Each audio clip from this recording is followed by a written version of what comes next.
And, you know, one of the many things you say in your video, you talked about potentially using women's rights as some kind of bargaining tool with the Taliban, which caused complete outrage because women's rights should never be used as any kind of bargaining tool. They should be afforded because they're entitled to women's rights. Do you, I mean, Yes. at the very least, on that point, would you like to have the opportunity to withdraw that? Well, you made so many points there. Maybe I could have a turn to respond. You know, the strategy that we have at the moment from shouting from afar is clearly not working. We abruptly abandoned the country in 2021. And my simple call to action was to see our embassy reopen, just as the EU embassy has opened as well. And we need to pursue a more direct strategy if we are serious about helping the 40 million people who feel abandoned.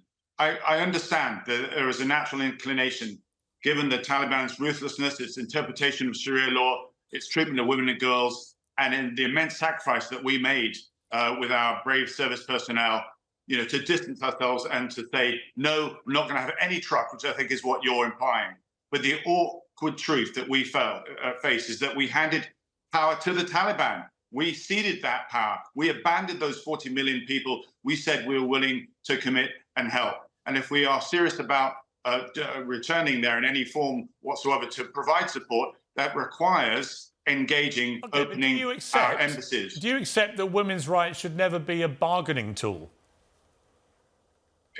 I would absolutely agree that that would be our position. I'm making it clear of what I believe the Taliban's position is, for which we then need to make a judgment. Well, with respect, Tobias, why should we give a stuff about what the Taliban think? They're a bunch of hideous misogynists who have taken the country, in terms of women's rights, back to the Stone Age, quite literally, actually, in some cases. Women there are being oppressed on a daily basis. They're not allowed to be educated. They're not allowed to go to beauty salons. And you're talking about using women's rights as a bargaining tool. I'm simply saying, surely on reflection, you wish you hadn't said that. You need to let me finish. You need to let me finish, Piers, otherwise I won't be able to get my point across. Okay? Firstly, it is the Taliban that I'm saying, I'm reporting, that's what I saw happening, is the Taliban are wanting to use this as a bargaining tool. They clearly don't care about women's rights. Certainly the hardliners don't. And there is a concern within the Taliban itself that many of them may splinter away and join ISIS-K. That's why we're seeing more restrictions coming in.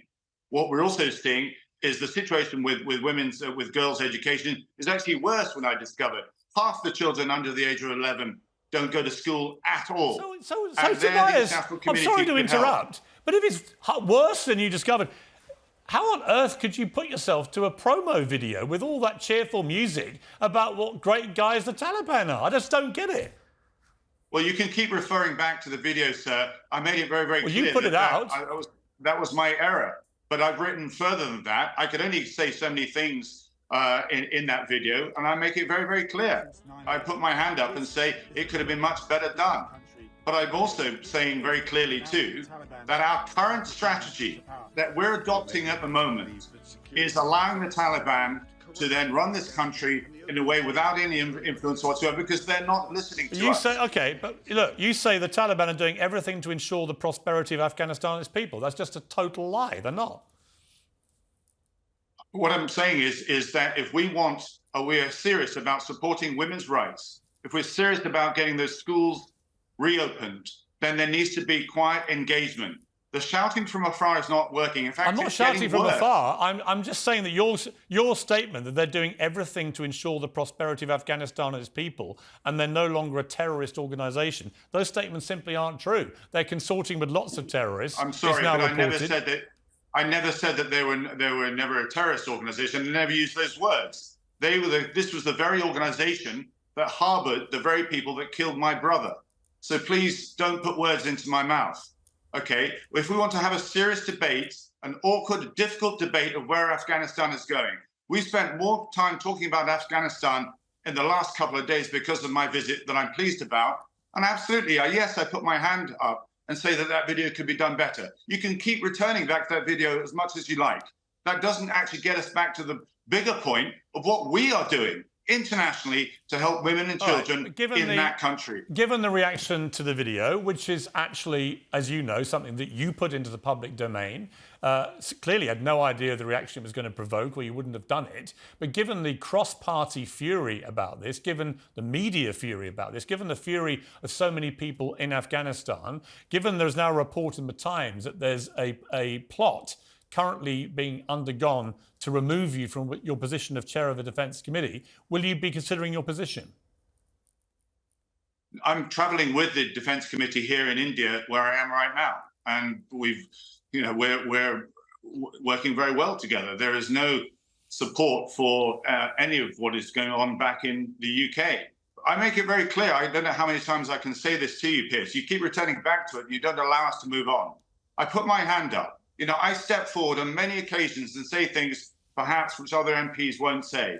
And occasionally, yes, I say things the wrong way. Because of Twitter, a storm then comes about it, and I have to deal with it. I'll be very clear. The last couple of days have probably been the most miserable as a member of Parliament. I got it wrong, Piers. I don't know how many times you'd like me to say that.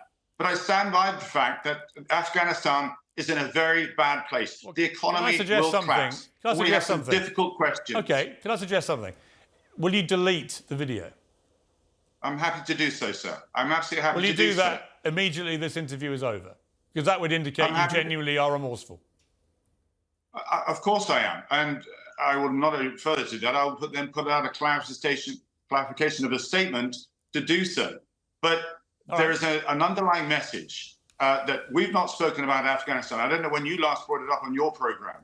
It has been abandoned. The DFID budget for the United Nations. Yeah, you did, sir. You don't have to, Tobias. With respect, you haven't got to lecture me about Afghanistan. My brother was a serving British Army colonel who served tours in Afghanistan. So I'm very aware of Afghanistan. I've covered it a lot over the last years. I was extremely critical of the way we withdrew with the Americans from Afghanistan. That was a total debacle. But I also happen to think the Taliban are a bunch of ruthless wolves who have taken the poor women of Afghanistan back to the Dark Ages. And I think, unfortunately, you got used in some way which provoked you to do that video, which just looked like it was promoting the Taliban, which I think was a catastrophic error of judgment. And I've known you a long time, and I'd rather be straight with you and tell you that. I think the best thing you could do is to finish this interview and delete that video and then explain why you deleted it. I think that would go a long way to putting people's minds at rest that you're not some Taliban stooge, which is how people view it.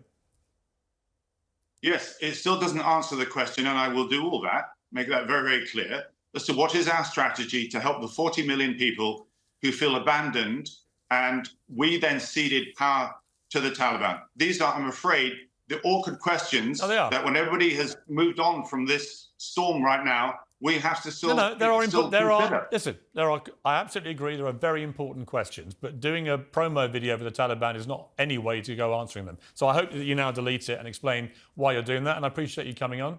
And doubtless we'll talk about other things another time. Thank you.